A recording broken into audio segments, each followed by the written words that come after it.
Ang i-share ko sa inyo ay ang title ay Come Back to Your First Love.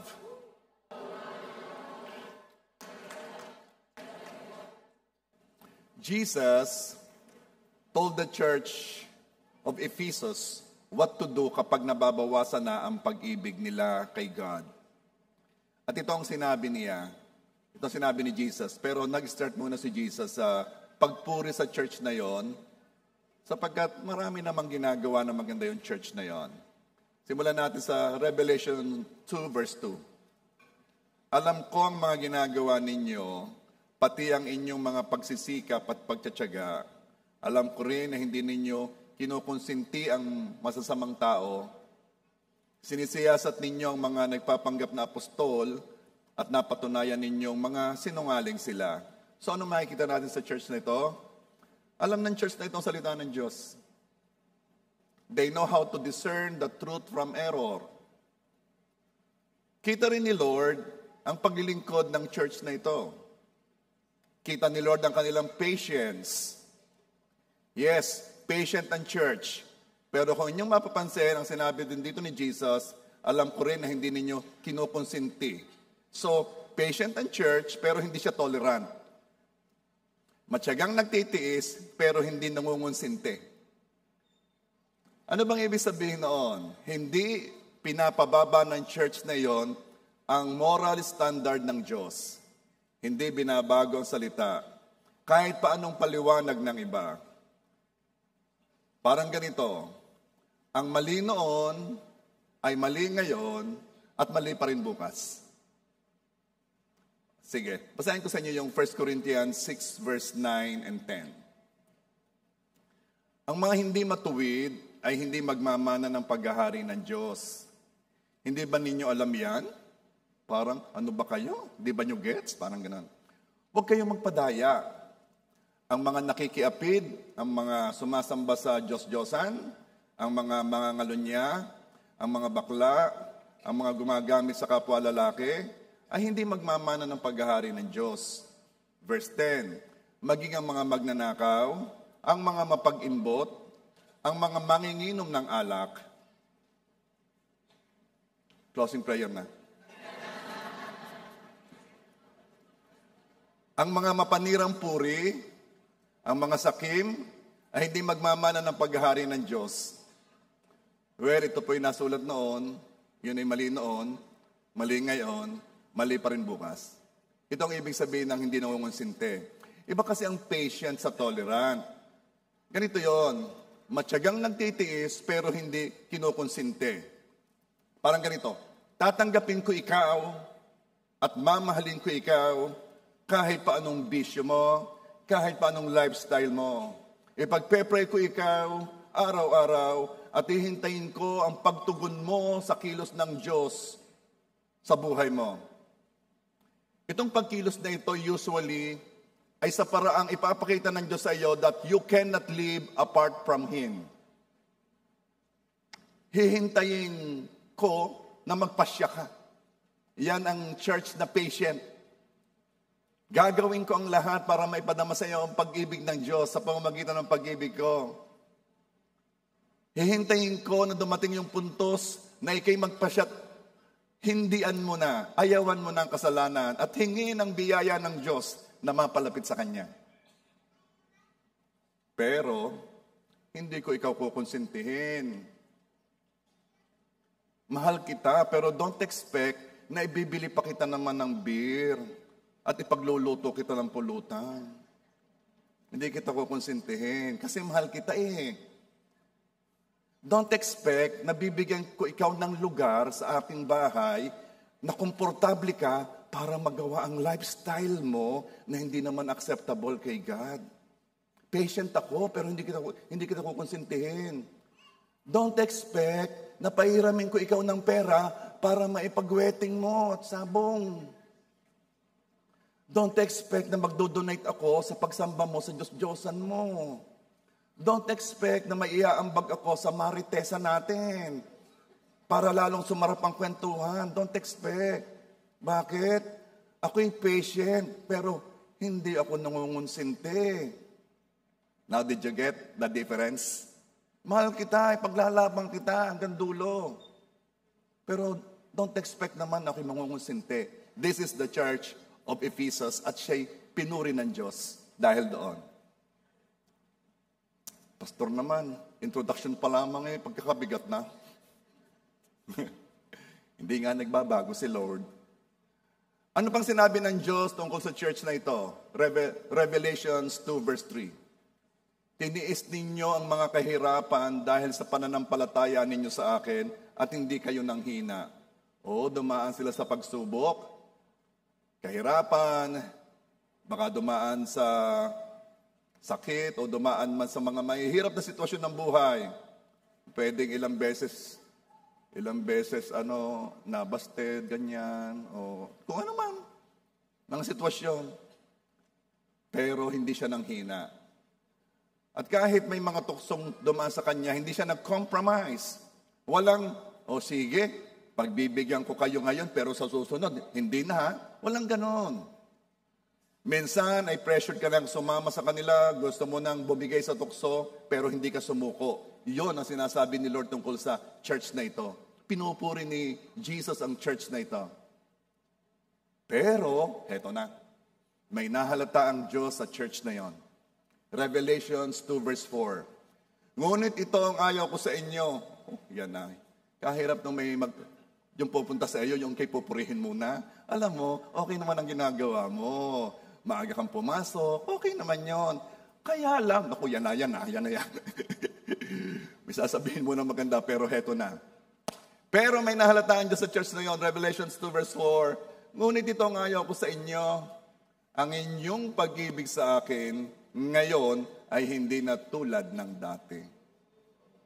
Ay, nako. Hindi ka na in love kay God ngayon compared noon. Kung makikita ang ginagawa nila, hindi mo aakalaing nabawasan ang pag-ibig nila kay God. Kasi, pa rin naman babasa pa rin naman ng salita ng Diyos. Nagpo-post pa rin naman ng mga verses.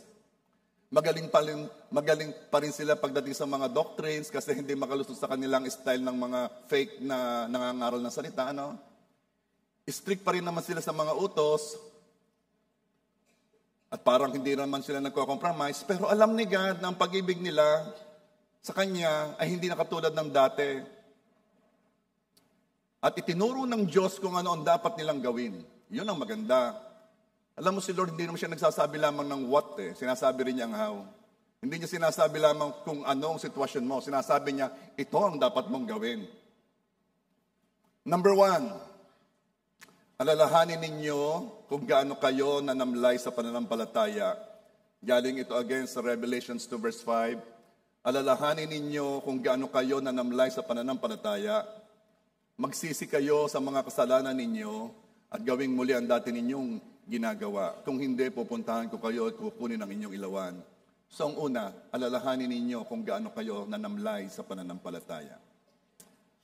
Ramdam ni God na nabago ang pag-ibig mo sa Kanya. And God wants to get your attention. Kasi hindi yon okay lang. Sayang ang mga nagdadaang mga panahon. Dahil ikaw ang pumipigil sa iyong sarili at ikaw ang gumagawa ng dahilan, kaya hindi mo maipadama ang pag-ibig mo sa Diyos. Ano bang pwede mong gawin? Ano bang dahilan? Kailan ba ito nangyari? Dahil kung ano man ang dahilan mo, sinasabi ng Panginoon sa iyo, well, ito ang aking nararamdaman, nabawasan ang pag-ibig mo sa akin. Ba't kaya nasabi ni Lord John? Kasi meron siyang paghahambingan. Anong ibig niyo sabihin? Kasi hindi ka dating ganyan. There was a time na passionate ka kay God. Ibang intensity mo noon na pag-ibig kay Lord kaysa ngayon. Ano ba talaga nangyari? What happened? Ito po yun. Handa na ba kayo? Ito ano nangyari? Just like in any relationship, may period na nagsimula ang panlalamig. Kailan yon? Noong nabawasan ang pagchat-chat. Noong una, 3:00 na, introduction pa lang. Alas 3 ng madaling araw, ha? Alas 4 na gising ka pa. Hindi ka naman nagkape. Nabawasan ng pakikipag-usap mo. Ito'y nagsimula nung hindi mo na siya o binawasan mo na ang pagbibigay ng pansin sa kanya na para bagang nanglilimos na siya ng iyong atensyon na para bang kailan mo ako kakausapin, sama mo naman sa schedule mo. Nagsimulang lumamig ang relasyon sa Diyos noong nabawasan ng pananalangin. Gusto ni Jesus na sumabay na manalangin sina Pedro bago si Jesus ipako sa krus. Alam niyo ito, yung istorya, no? Pero pagkatapos mag-pray ni Jesus, nakita niya na ang mga disipulo ay natutulog. Ay sabi ni Jesus, samahan ninyo ako sa pagpipray. Basahin ko nga sa inyo. Matthew 26, verse 40 and 41. At lumapit siya sa mga alagad at sila'y kanyang naratnang natutulog.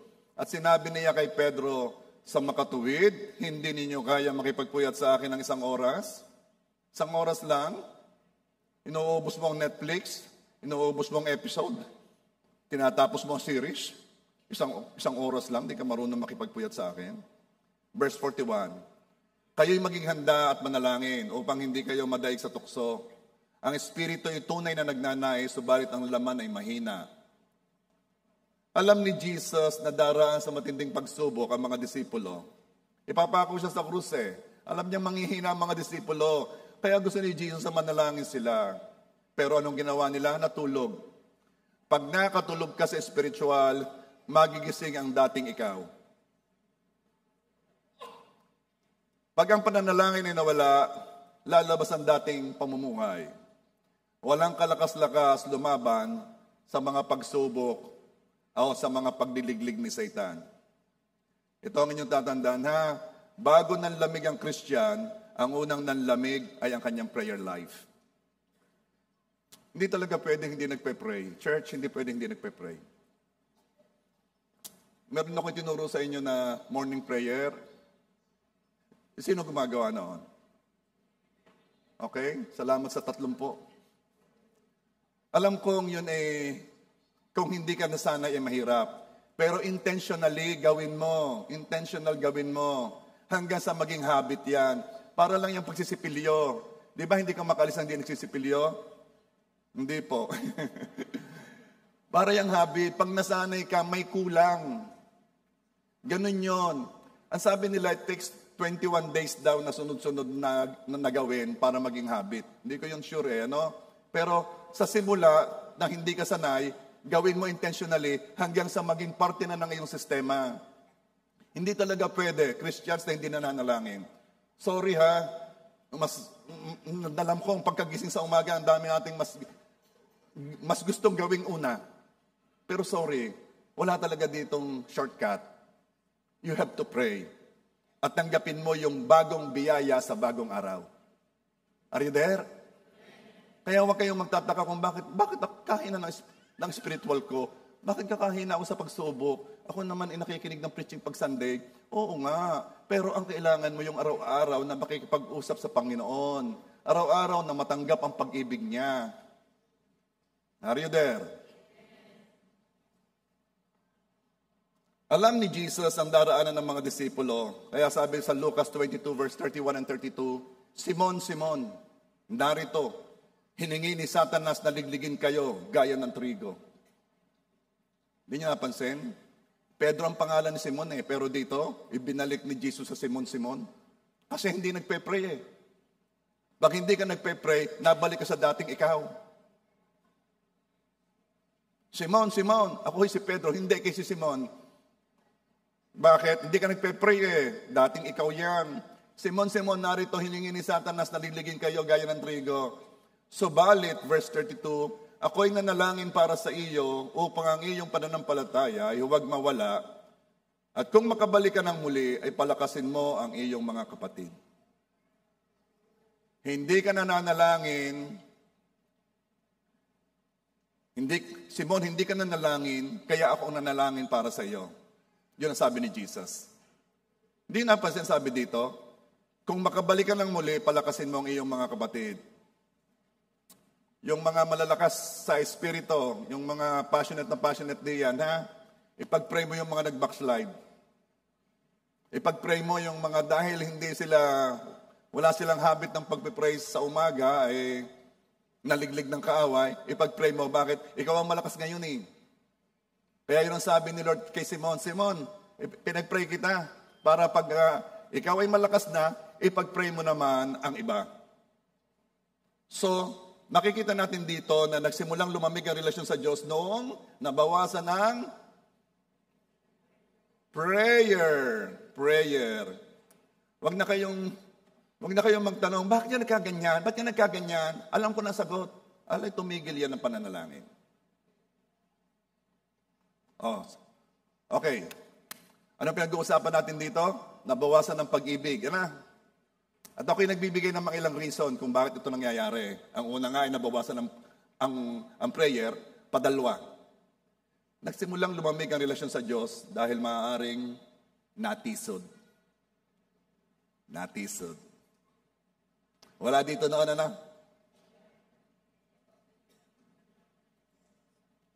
Laging pwedeng may makatisuran sa church. Lagi. Bakit? Kasi we are imperfect being. Hindi naman tayo perfecto eh.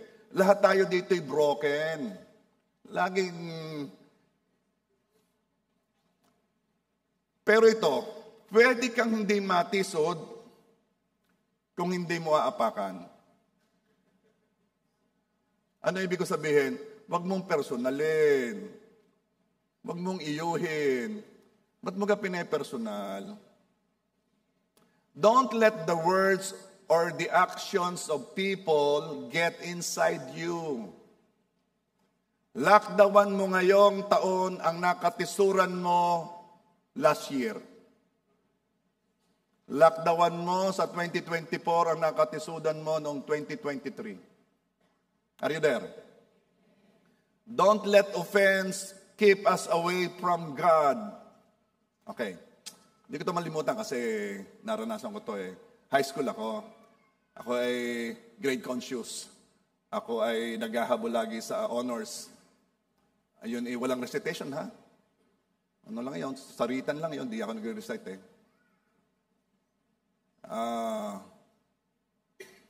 Until yung isa kong teacher ay nayamot sa amin dahil kami na late. Nagpunta kami sa Narcabaul noon. Sa Talipa. Ay late kami. 7 kami. Wow, nako. Pangit yata ang mood noon. Hindi naman dating ganun eh. To make the long story short, ang grades ko ay 90 plus, ginawang 80. Wala naman nagbabawas ng 10 points eh. Ay di ako humingi ng tulong sa aking advisor. Humingi ako ng tulong sa ano.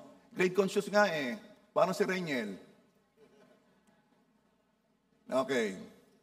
Wala. Ang problema, pag nagka-80, hindi na ako pwedeng mag-first honor. Wala na. Hanggang achiever na lang.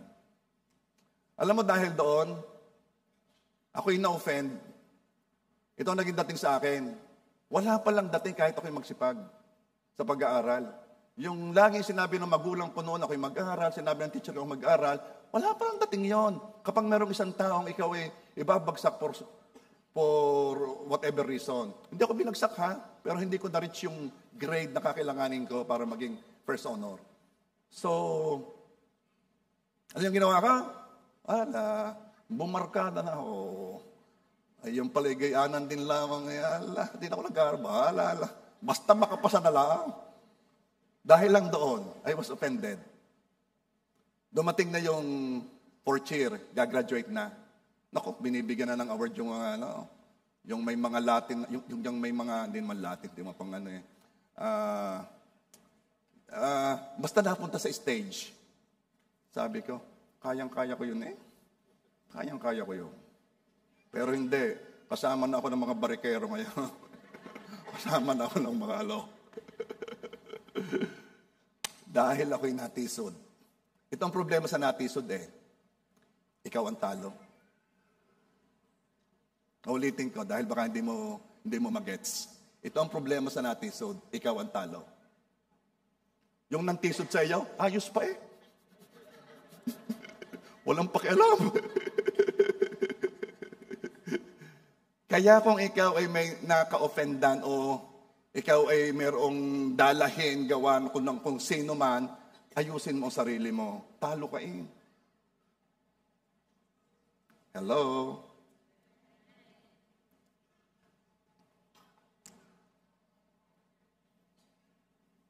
It was my decision na matisod.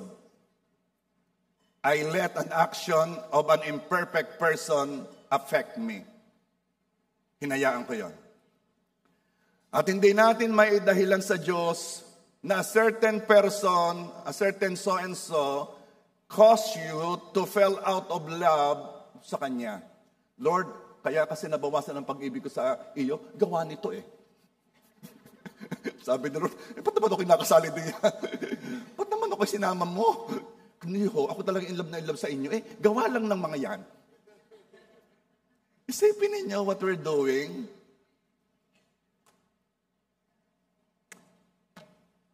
Let's imitate Jesus, that in the midst of pain, in the midst of suffering, He said, God, don't charge this sin against them. Habang siya'y pinahihirapan, habang siya'y sinasaktan, sa halip na matisod ang sinabi niya, Panginoon, patawarin po ninyo sila, hindi nila alam ang kanilang ginagawa. Dapat pala na ako'y high school, Lord, patawarin mo ang teacher ko. Bigyan mo kaya ng asawa.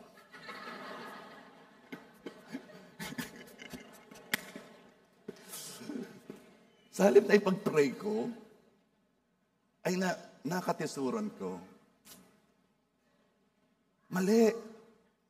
I should have imitated Jesus.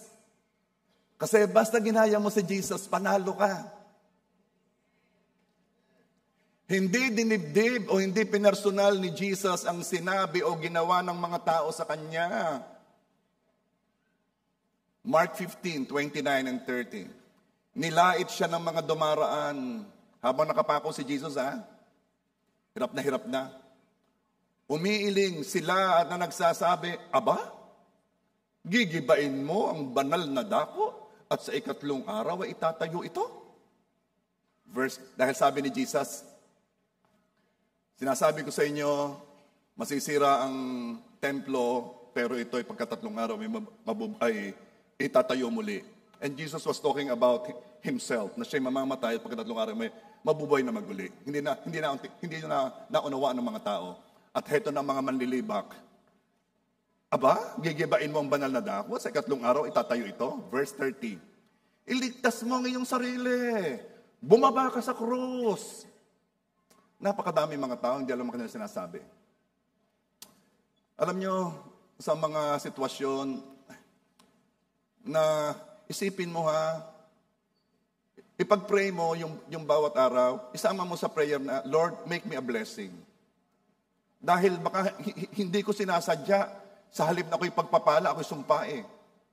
Make me a blessing. Tulungan mo ako. Biyayaan mo akong ako'y maging pagpapala. Kasi minsan, hindi tayo maingat sa ating salita. Ang akala natin ay totoong napakatama ng sinasabi natin. Katulad ito ng mga naglalakad, hindi naman nila naunawaan ang sinabi ni Jesus, sila makikisama na. Kung ikay magaling ngayon, hindi kayo bumaba. Iligtas mo sarili mo, baba sa krus. Hindi nila naunawaan na kaya nakapako ang Panginoong Jesus sa krus ay dahil nila. Na kaya ginagawa ng Panginoong Jesus ay nagsasakripisyo siya para sa mga nanlilibak na ito. Hindi lang masabi ni Jesus, kaya ko naman bumaba. Kaya ko nga tumawag ng legions of angels at kayo'y ubusin. At ako'y gumawa na ng mga bagong nilalang. Sawa na ako sa tao, tisod na ako. Pwede naman Pero hindi, sabi ng Panginoong Jesus, ganito kita kamahal Pag ako'y bumaba, walang magliligtas sa'yo. Pag ako'y bumaba, ikaw ang mapapako sa krus. At ikay mapapahiwalay sa Diyos ng walang hanggan. Ayaw ko noon. Pero itong mga hindi nagpe-pray sa umaga, hindi alam ang nangyayari, hindi nag-pray na, Lord, make me a blessing today, diretso, sumasama sa kilos ng kaaway. Kaya isama mo sa prayer, Lord, guide me today. I-guide mo ang aking gagawin, ang aking sasabihin. Ng aking mga salita ay makakabuo at hindi makakasira. Are you there? Maaaring sa iyong journey ay ikaw ay nasaktan. Tao. Na-offend, na-confuse, at maaaring natisod ka sa ka-church o kapamilya na nag-church.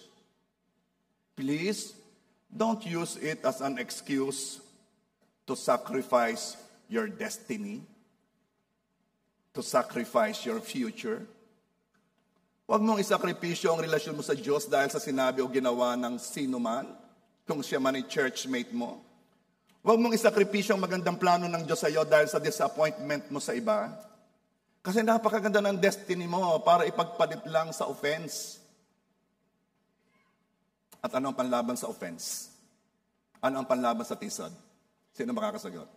Yung makakasagot, may libreng kape. Forgive. Yun lang. We are living in an imperfect world. Wala ka namang ibang option. Gusto mo bang patagalin pa ang tisod mo? Gusto mo bang patagalin pa? Ilang pambuwan? May napapadagdag ba sa'yo pag pinapatagal mo yung offense?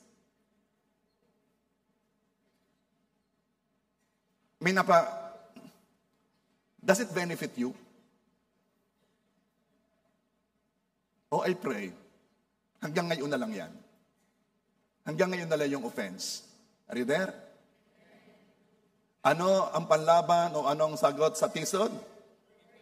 Forgive. Wala nang iba. Pastor, hindi mo naunawaan ang ginawa sa akin. Hindi mo naunawaan ang katatayuan ko noon. Hindi mo naunawaan ang disappointment ko noon. Hindi mo naunawaan ang aking frustration. Hindi mo naunawaan ang ginagawa mo sa iyong sarili. You are not living. You are just existing. Pag ikaw ay namumuhay sa tisod, sa offense, sa hindi pagpapatawad, hindi ka nabubuhay. You're just eating, working, sleeping. You're not even living. Ang sarap mabuhay ng walang kinagagalitan. Sarap mabuhay ng walang dalahin sa puso.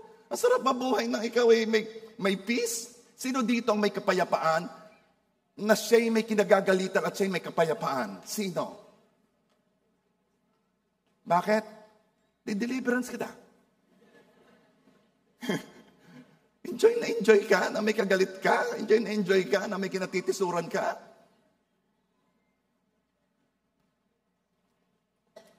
Nakakalungkot makita ang mga Christian na in love kay God, pero ngayon ay ang ginagawa ay mga bagay na hindi niya dating ginagawa. Huwag mo sasabihin sa akin na, Pastor, ako naman ay hindi nagbabago ang pag-ibig ko kay Lord. Ako lang ay medyo, papalayo lang ng konti, papakulang. Walang gitna. It's either you're here or you're here. Walang gitna. Pagdating sa buhay Kristiyano, walang gitna. Ikaw ay malamig o ikaw ay mainit. Ang maligamgam, pinagsashower yan.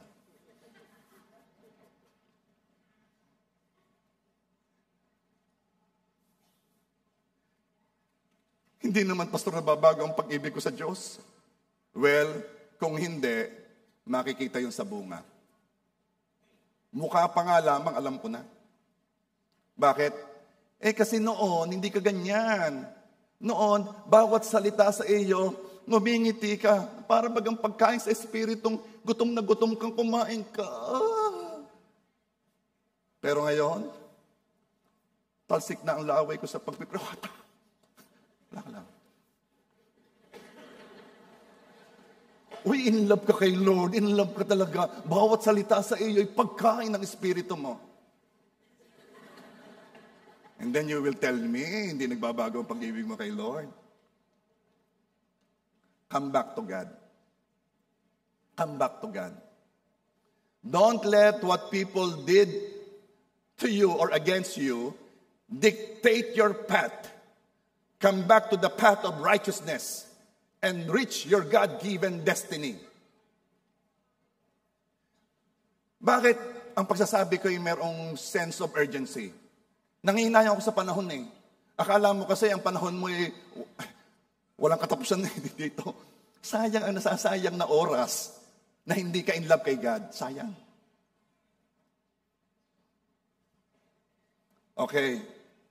Nagsabi si Lord ng mga way na gagawin ng church na yon, kasi yung church na yon ay napansin ni Lord ay nabawasan ng pag-ibig sa Kanya. Ang wala sinabi ay ano? Number 1, alalahanin ninyo kung gaano kayo nanamlay sa pananampalataya. Alalahanin ninyo ha, kasi baka hindi nyo alam.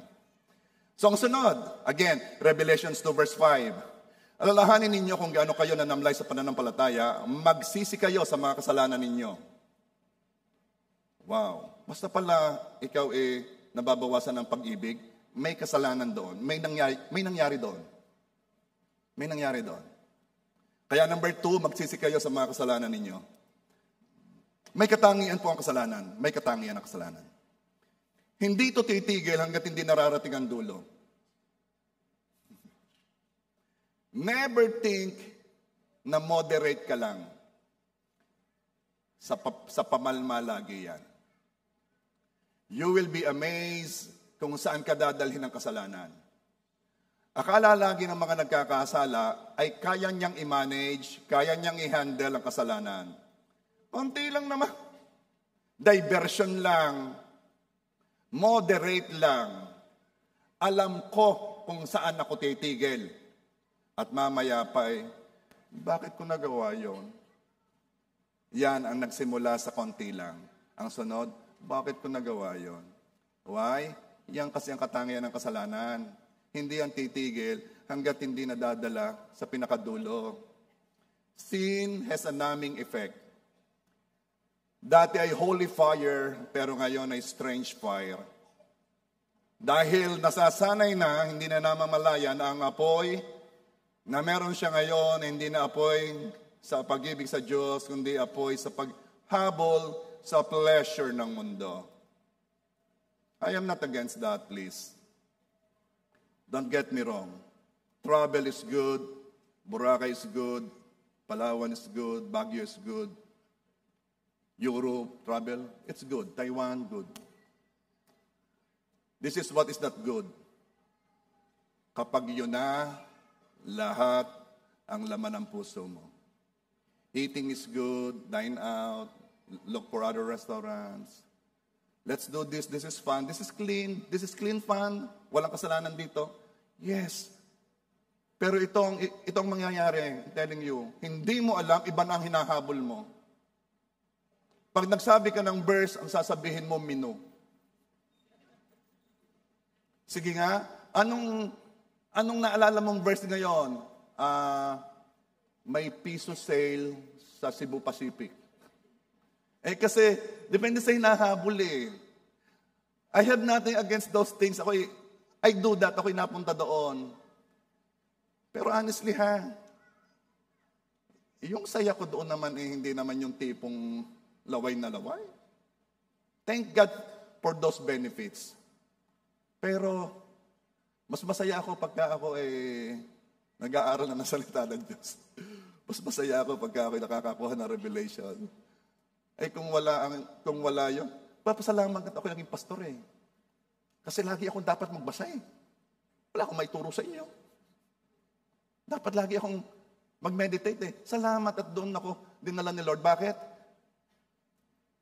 That's God's way for me to really pursue Him. Okay. Paghabol sa pleasure ng mundo. Pag nasimulan at inulit-ulit, ay pahirap na ng pahirap, humindi sa pleasure ng mundo.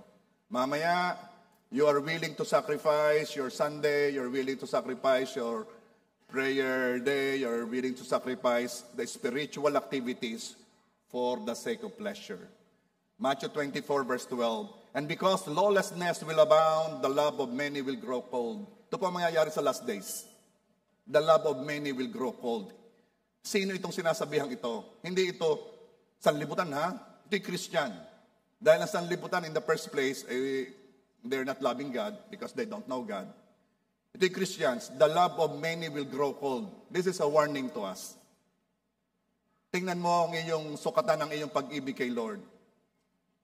Napakatinding magpalamig ng pag-ibig sa Diyos ang guilt sa kasalanang ginawa. Lalo na sa Christian, sa tunay na Christian kasi mas matindi na ang dating ng guilt sa kasalanan sa kanya kaysa nung hindi pa siya Christian. What am I going to do, Pastor? Okay. Kanina sabi ko, ang sagot sa offense ay forgive, ano? Ang sagot din sa guilt ay forgive. Forgive yourself. Forgive yourself. Kung nagkasala ka, patawarin mo ang sarili mo, huwag mong pokpokin ang iyong ulo sa mga mali mong ginawa. Bakit? Sapagkat ang karusa sa kasalanan iyan ay kinuha na ni Jesus. Huwag mong kunin at huwag mong ibigay sa iyo. Pag ikaw humingi ng tawad, tama na yon. At kung nararamdaman mo pa ang guilt, manampalataya ka na. There is therefore now no condemnation for those who are in Christ Jesus. And if you want healing in your soul or for your soul, James 5:16 says, therefore confess your sins to each other and pray for each other so that you may be healed. The prayer of a righteous person is powerful and effective.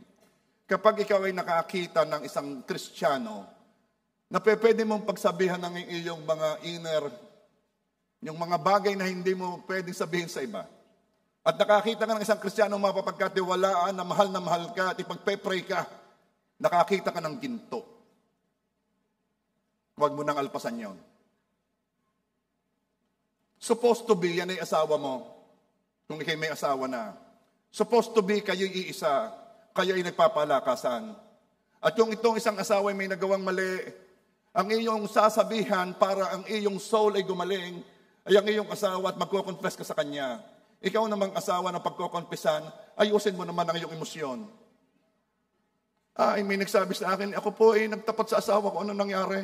Ito po, may bukol po ako din may pong pasa din may tama po ako din Ay ano nangyari? Ay simula po noon, ayaw ko na.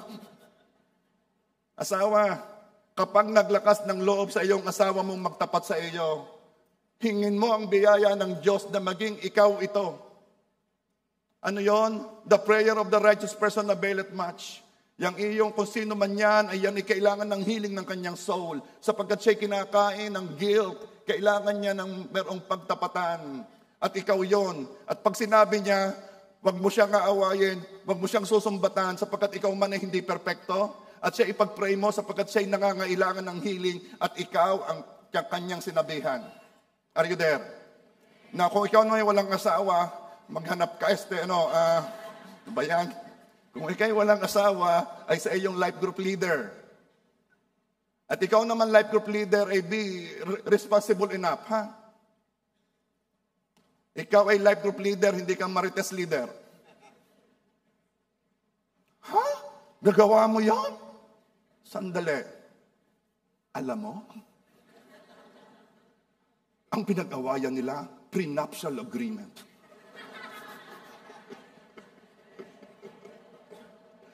Ay, akala ko ako lang, ang dami natin. So sige, yung po hindi napatawa, banal po kayo.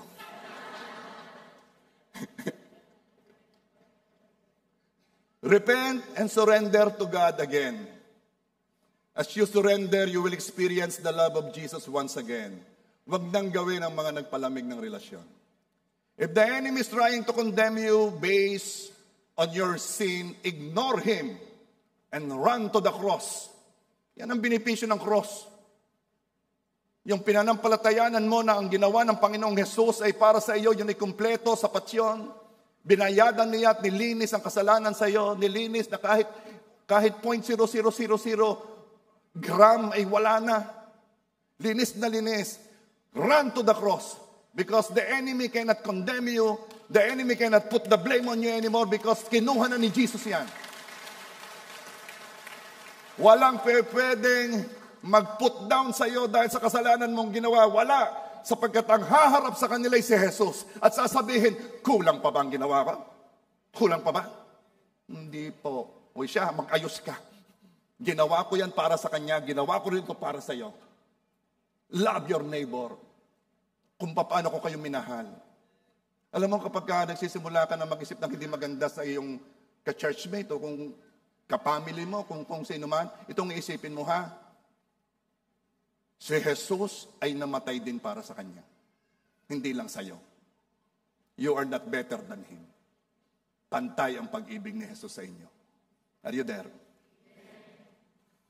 Tingnan mo nga ang katabi mo. Sabihin mo, sorry na.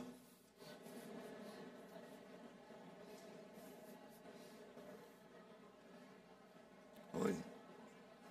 Parang nag-aamoy samjup. Nag-aamoy samjup. Nagkaya ka gana. O number 3, 3 lang to eh.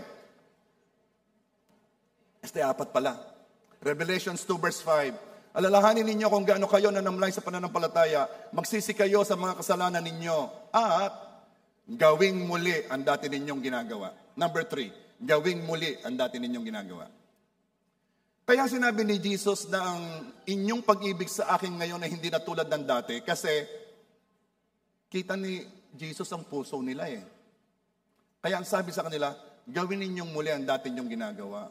Ay wala ho sa puso ko eh. Well, pag ginawa mo yan, pupunta sa puso mo. Sample. Alam mo ito tunay na tunay. Ayaw ko na itong bigyan. Ayaw ko na itong bigyan. Nakakainis na eh. Sabi ni Lord, huwag kang mainis. Bigyan mo. Ayaw ko. Bigyan mo. Alam mo nangyari? Bumalik yung puso mo. Huwag mong hintayin na yung puso mo ay ayos bago mo gawin ang mabuting bagay. Minsan, you have to act in faith. Na kahit wala doon ang puso, just kikilos ka, mamaya susunod na yung puso. Are you there? Yun ang pagpapatawad. Hindi naman ibig sabihin ang puso mo'y ready na magpatawad Pero pag nagpatawad ka, sumusunod ang puso. Are you there? Ang hirap naman sa atin, lagi na lamang, anong susundin ko? Ang puso o ang isip? Si Lord ang sundin mo.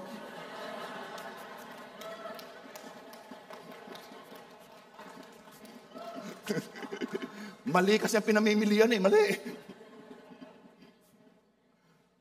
Gawing muli ang dating ginagawa. It is an act of will, intentional.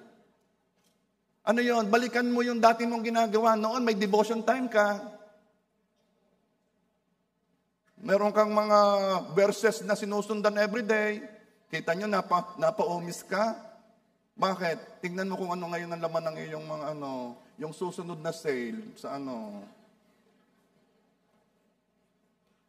Patugtugin uli yung mga worship songs na noon talaga namang introduction pa lamang, luha ka na. Ngayon iba na Pastor naman, spiritual din naman ang kinakanta ko. Ano ba yan? Stairway to Heaven. May heaven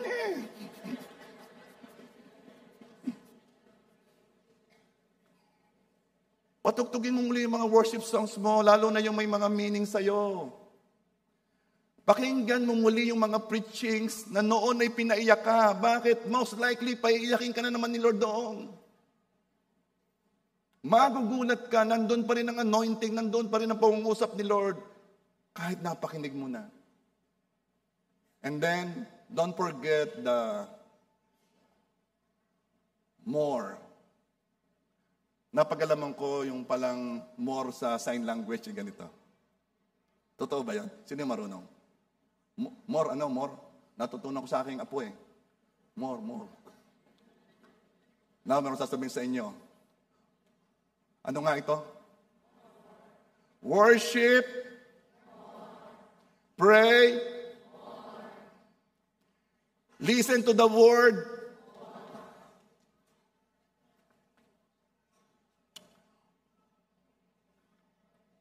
Give.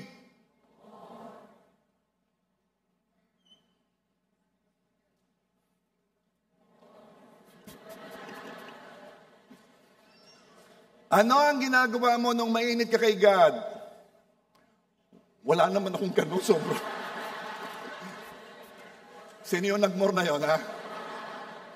Ano ang ginagawa mo nung mainit ka kay God? Walang absent sa church.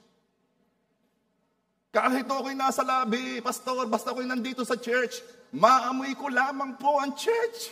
Ako'y umiiyak na. Pareho tayo, pagdaan sa CR, ano? Hindi, mabango yan. Ricky, ha? Nakikipag-fellowship ka sa church mates mo. Alam ba ninyo, one of the reasons kung bakit ang gusto ko, meron kayo diyang coffee, meron kayo diyang para wag muna kayo umalis.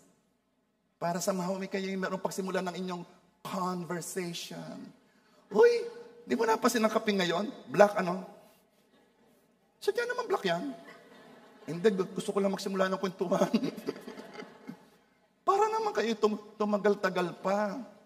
Sino dito hanggang ngayon, pag-attend ng church, yung bang pagkatapos ng benediksyon, nasa tricycle na? Di ka pa rin nagbabago? Wala ka pa rin nakakausap sa mga yan? Magsimula ka, marami kang madidiscover sa hilig sa kwentuhan ng mga yan. Kaya yung mga yan, gusto matapos agad ng preaching ko, gusto magkwentuhan na. Huwag ka muna umalis. Fellowship ka muna. Read the word. Listen to the messages. Yan ang dating ginagawa. And you are involved with God's purpose and interest. Yan ang ginagawa mo nung mainit ka kay God. Involved ka sa ginagawa ni Lord. Never pumasok sa isip mo na mag-swimming pag Sunday. Never. No way. Ako? Pupunta ko sa Laia? Ay, may Sunday? Ano ka? Ako, isasama mo? Ako. Hindi na ho. Sorry ho. Pero ngayon, anong schedule?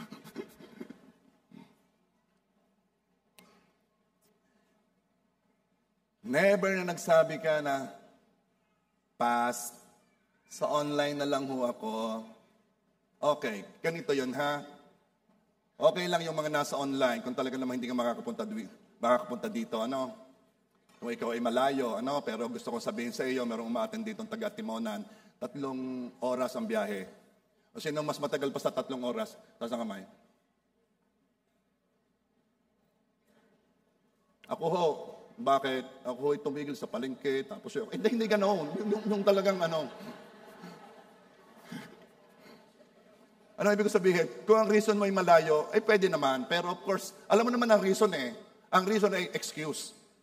Pero okay lang ha. Ang online ay para doon sa talagang hindi makakapunta. Yung meron kang reason. Pero wag mo namang gawing excuse yun. Mas masarap pa rin yung merong ditong nakakita. Ewan ko, naalala nyo ng pandemic?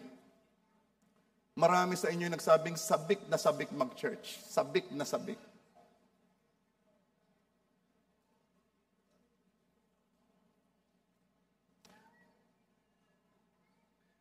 Ang online ay doon lamang sa hindi talaga pwedeng maka-attend. Hindi doon sa sinasadyang magkaroon ng ganap, kaya hindi naka-attend. Kapag kaunting dahilan ay absent, o ikaw ang gumagawa ng dahilan para umabsent, ito ay nagpapakita ng kawalan ng commitment sa pinapanampalatayanan. We have people here from Adelaide. Itong lampas ng 3 oras ang biyahe, Hindi, from Bawan sila. So medyo malayo-layo. Hindi, malapit din. Wala kayong excuse. So ano ang pinapakita nila kay God? Commitment, devotion. Minsan hindi natin napapansin, mas mataas pa ang paggalang natin sa tao kaysa sa Diyos. Imagine. Sino ang taong iyon na ipinagpalit mo ang meeting mo with God? Sino yung dumating sa bahay mo na dahil siya'y dumating ay hindi ka nag-church?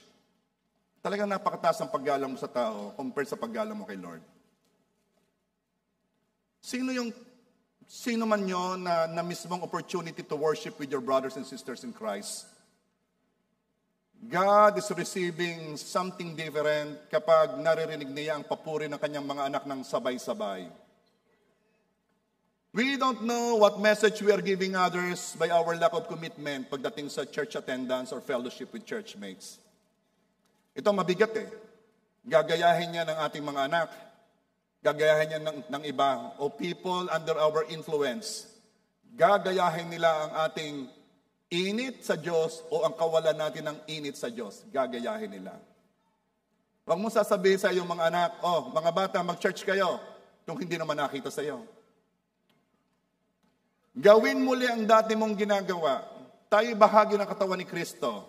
Ang Christian na walang church ay tulad ng estudyanteng walang school. Computer shop ang kanyang school. Ang katulad niya ay sundalong walang army. 1 Corinthians 12:27, kayo nga ang katawan ni Kristo at bawat isa ay mga bahagi. Kapag inhiwalay mo ang sarili mo sa church o sa katawan ni Kristo, ito ay trap ng enemy. Alam mo ba kung sinong mga tupa ang binabantayan ng mga wolf o ng mga leon? Yung tupa na humihiwalay sa grupo. Again, be involved sa ginagawa ni God. Be involved. Ganon pa rin ba ang desire na makapag-akay sa iba kay God? Ganon pa rin ba? O umiiwas na tayo sa sakripisyo? Umiiwas na tayong mahirapan? Ito'y senyales ng pagbaba ng level ng pag-ibig. Naalala ko noon, for God's glory, for God's glory. Ako'y leader pa ng church noon. Hindi ko malaman kung ako'y babagong nag-a-attend din. Long time ago. Ako'y ginawa nila na part noong committee na nagpa-fundraising para mabili yung lupa na ngayon ay pinagtatayuan ng main church. Taga Rosario ako, pero ako'y naging part noon. Ang tawag namin doon ay Praise and Worship Committee. Akala ko noon ay magwa-worship, yung pala yung magpa-fundraising. Ma-attend, nagmi-meeting, hanggang sa ako'y talagang na-involve na na-involve. Gusto ko na magkaroon na ng sariling lupa ang Batangas. Hindi nagpe-pledge. Nagpe-pledge kami. Pe-pledge. Pag ikay member, ikaw ang una. At ikaw ang marami. Heto, yung lupang binibili na binabayadan na hindi pa bayad, ay nakursunadahan ng isang kumpanya. Gagawing warehouse ng isang brand ng alak. Naku, masyado akong burden na burden. Yun ang plano doon ni church, ngayon paglalagyan na ng warehouse na ng alak. Paglalagyan na. Ay, nako. Ay, kahit lubog sa utang, ay nagdagdag pa kami ng pledge. Bakit? It is a sign ng involvement mo sa gawain ni Lord. Ikay involved. Involved ka sa interest ng Panginoon. I always say this, kung yung mga anak ay hindi ka magiging involved sa agenda at interest ng iyong ama, ina-expect mo bang yung kapitbahay ang maging involved? Kung yung mga anak na ay walang pakialam sa gusto mangyari ng ama na that no one should perish, that it is my desire that you go make a disciple of all nation. Kapag ang mga anak hindi involved doon, sino pa magiging involved? Sino pang ina-expect mo?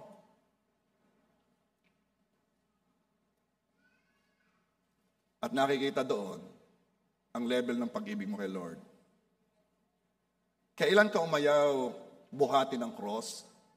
Kailan ka nagsimulang mag-play safe? Matthew 16:24 and 25, pagkatapos ay sinabi ni Jesus sa kanyang mga alagad, kung ang sino man ay ibig sumunod sa akin, tanggihan niya ang kanyang sarili, pasanin ang kanyang krus at sumunod sa akin. Verse 25, sapagkat ang sino mang nagnanais magligtas ng kanyang buhay ay mawawalan nito. Ngunit ang sino mang mawalan ng kanyang buhay dahil sa akin ay nakakatagpo nito. Kung ang buhay Kristiyano natin ay playing safe, ano kayong playing safe? Hanggang, wag masyado. Kailangan meron ka ring iyo. Hanggang hindi mo sinusurrender ng buhay mo sa Panginoon. Play safe tayo. Maganda na yung Kung pulos comfort na lang at walang pagbubuhat ng cross, nabawasan ng apoy. Nabawasan ng apoy. This I tell you, may pinapagawa si Lord Pag may pinapagawa si Lord, magpo-provide si Lord.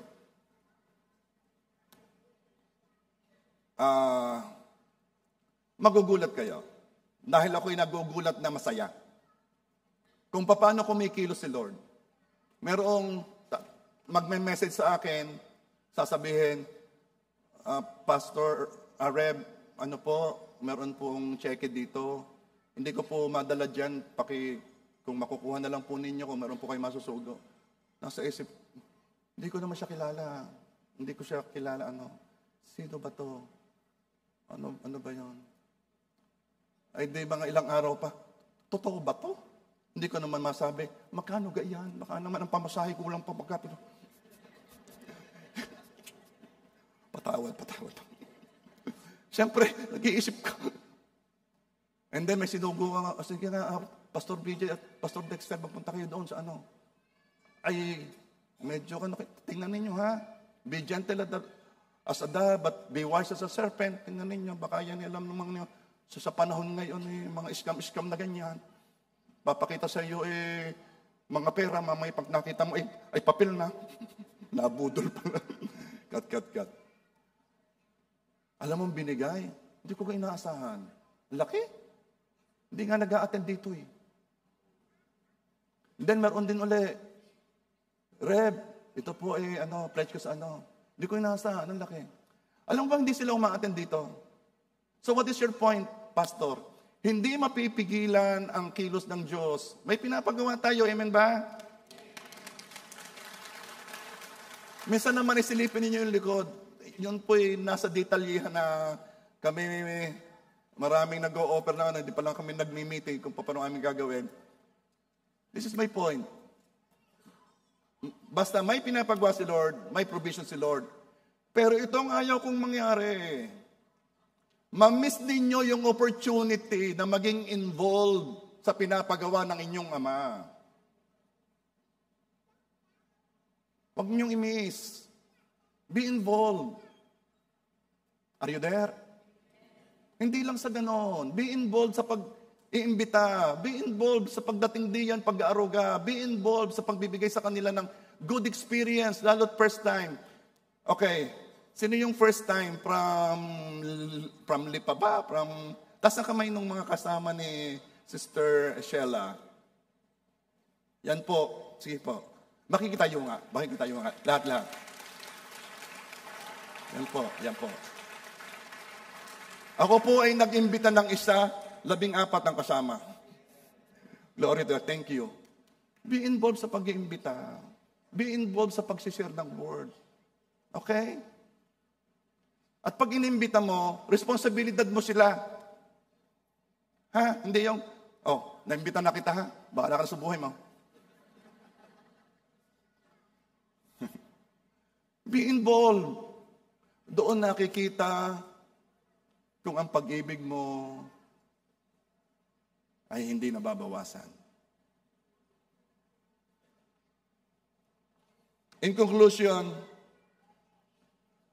huwag maging kampante sa katatayuan mo ngayon kay God. God said, Revelation 2 verse 4, "But I have this complaint against you. You don't love me as you did at first." Let's come back to our first love. Don't deceive yourself. Alam mong lumalayo ka sa Diyos.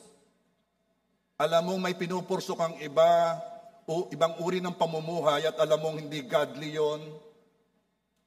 The longer you stay na malayo kay God, the harder it is to come back. So now is the time. Take this chance, this opportunity. You cannot promise tomorrow. Huwag niyo akong biglayin. Huwag ninyo akong pilitin. Hayaan ninyo ako. Mahal nga kita Mahal kita para ipaalala sa iyo na yung iyong panahong sinasabi ay hindi mo hawak. The longer you stay in that condition, the harder it is to come back, and the longer you are giving the enemy to work in your life. Whatever you decide now will determine the trajectory of your life. You can go closer or you can go away from God. Come on. Maging tapat ka na kay Lord. Tell God what's bothering you. Or tell others what's bothering you. Kaya nabawasan ang pag-ibig mo kay God.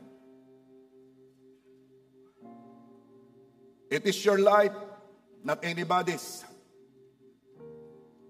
It is not the life of the people you want to please or the people you are looking for approval. Those people someday will be gone.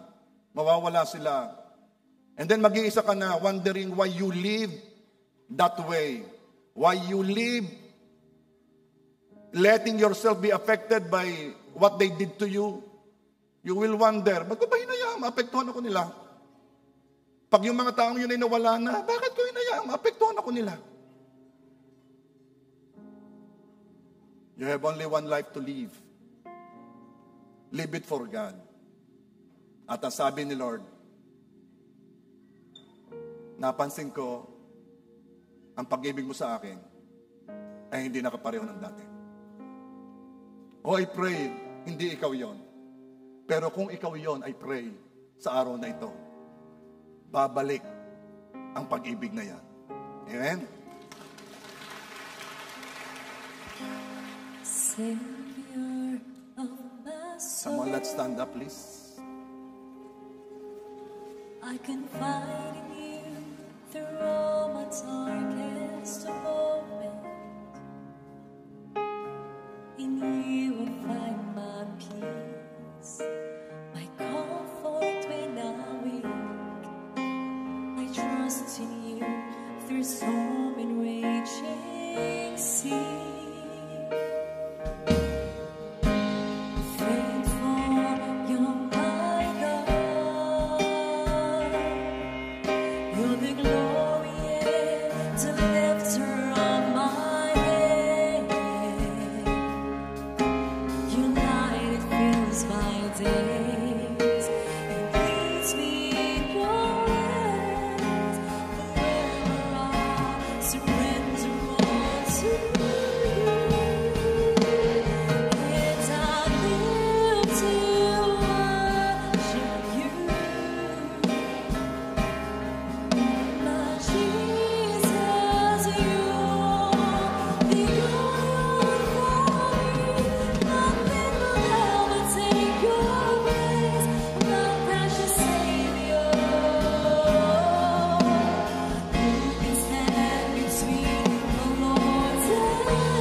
love you because you first love us.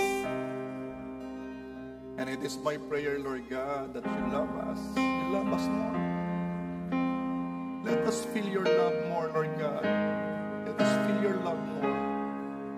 Let us see your love. Let us experience your love. Because lahat na pag-ibig namin gagawin sa iyo, resulta lamang ng pag-ibig na natanggap namin sa iyo. Kaya ang panalangin ko, Panginoon, iparamdam mo, ipakita mo, ipahalata mo ang pag-ibig mo pa sa amin, nang higit kaysa dati, Lord God. Lord, hindi na madadagdagan ng pag-ibig mo dahil puno na yon, Panginoon. Lord, my prayer is maramdaman namin, makita namin, mahalata namin upang lalo pang lumabas sa amin ang pag-ibig sa iyo, Lord. Envelop us with your love. Envelop us with your comfort, with your peace, with your joy. Father God, my prayer, our prayer is this church will love you more. Our prayer, Lord God, ay walang nabawasan ng pag-ibig dito, walang nag-backslide, kundi, Lord God, palapit ng palapit, painit ng painit, patindi ng patindi ang pag-ibig na yun. Biyayaan mo kami, Lord God, ng ganung uri ng pag-ibig sa iyo. Biyayaan mo kami, Lord God. At muli, Panginoon, this is our prayer to you. And I live to worship you,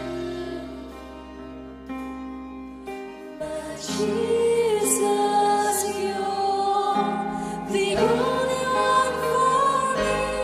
Nothing will ever take your place, my precious Savior. You can stand between the Lord and me. Lord, I live to honor you,